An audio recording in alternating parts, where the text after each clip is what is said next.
আলোচনার বার্তা মুখ্যমন্ত্রীর।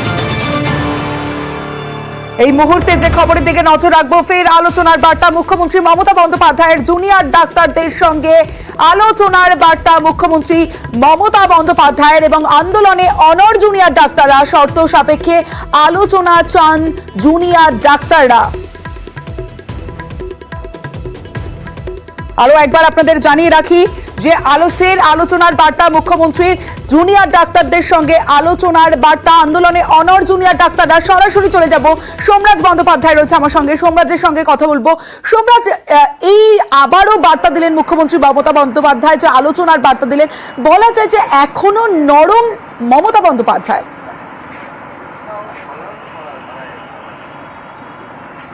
একদমই, দেখো, জুনিয়র ডাক্তারদের সঙ্গে যে তিনি আলোচনায় বসতে রাজি এবং তাতে কোনো প্রশ্ন নেই, সেই বিষয়টি মুখ্যমন্ত্রী মমতা বন্দ্যোপাধ্যায় ফের আরো একবার স্পষ্ট করলেন।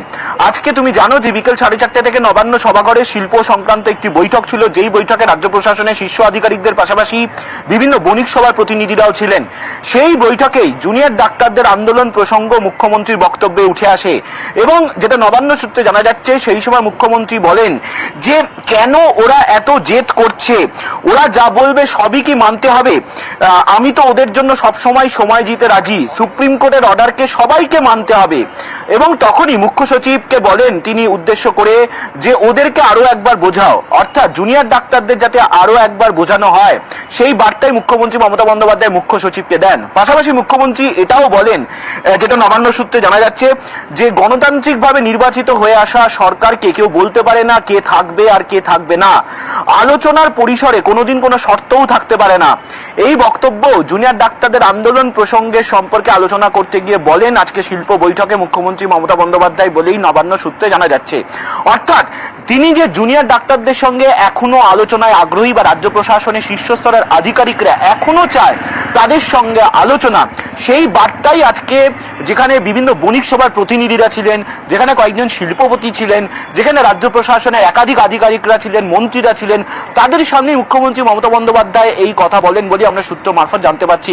অর্থাৎ জুনিয়র ডাক্তারদের আরো একবার বোঝানোর পরামর্শ, সেটা কিভাবে হবে, যেটা নবান্ন সূত্রে জানা যাচ্ছে, আজকে জুনিয়র ডাক্তারদের কোনো উত্তর দেওয়া হচ্ছে না ইমেলে। তারা যে ইমেলটি করেছে, আগামীকাল সকালে এই বিষয়টি নিয়ে কি পদক্ষেপ হবে সেক্ষেত্রে পরবর্তী সিদ্ধান্ত হবে।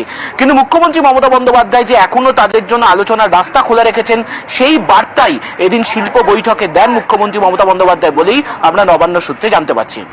বেশ, আগেও কাজে ফেরার অনুরোধ করেন মুখ্যমন্ত্রী মমতা বন্দ্যোপাধ্যায়। 9 সেপ্টেম্বর আরজিকরের ঘটনার 1 মাসের মাথায় জুনিয়র ডাক্তারদের আবেদন করেন মুখ্যমন্ত্রী মমতা বন্দ্যোপাধ্যায়। আপনারা কাজে যোগদান করুন, যদি মনে করেন আপনাদের কিছু বলার আছে, ইউ আর অলওয়েজ ওয়েলকাম। আপনারা 5 জন 10 জনের একটা টিম নিয়ে আসুন, আমি কথা বলতে পারি। 1 মাস তো হয়ে গেল, আজকে 9 তারিখ। আমি অনুরোধ করবো ফিরে আসুন, উৎসবে ফিরে আসুন।